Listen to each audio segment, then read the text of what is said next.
Mebel yığacağını deyib ev sahibinin 5000 manatını mənimsədi.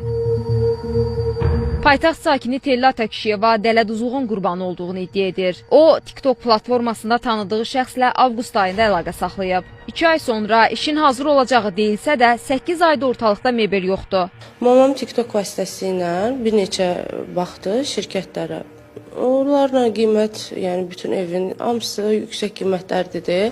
Bunun səhifəsində canlı falan açırdı deyə. Mama dedi ki, mən çox bəyənirəm bunun işlərini. Nəsə, gəlsin ölçü götürsün. 2-3 dəfə gəldi, bizə ölçü götürdü. Bütün evi 9000-ə danışmışıqsa, gəlin başlayaq da, yəni mən razıyam.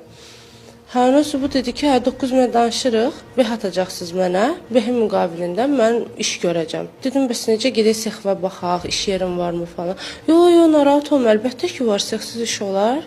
O dedi ki, mən sənə kartımı atacam, şəxsiyyətimi atacam. Yəni, heç bir narahatçılıq olmayacaq. Zərər çəkən deyir ki, həmin şəxs anasının evində də mebel yığacağını deyib. Ondan da 200 manat aldıqdan sonra yoxa çıxıb. İndi onların nə zənglərinə cavab verir, nə də mesajlarına.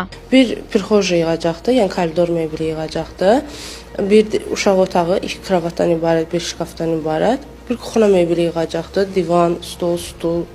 Belə. Bir də ki, mənim yataq otağımı yığacaqdı. Özünü də zəng eləyirik ki, gəlin işi davam eləyin, pulumu qaytar, heç istəmirəm işi davam eləməyə, pulum yoxdur, pulumu xərcləmişəm, də belə də ki, eləmişəm də. Ondan sonra da onun telefonlarına zəng çatmır. Mənim uşaqlarım üst-üstə yatır, mən nənəmgildə, yəni müvəqqəti sığınmışam. Məsələdə adı çəkilən şəxslə biz də əlaqə saxlamağa çalışdıq, lakin zənglərimizə cavab verən tapılmadı.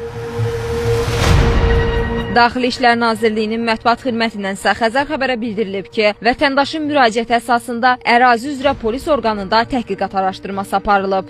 Araşdırmanın nəticəsinə əsasən məsələnin mülki xarakterli olması müəyyən edildiyindən aidiyyəti üzrə məhkəməyə müraciət etməyə tövsiyə olunub.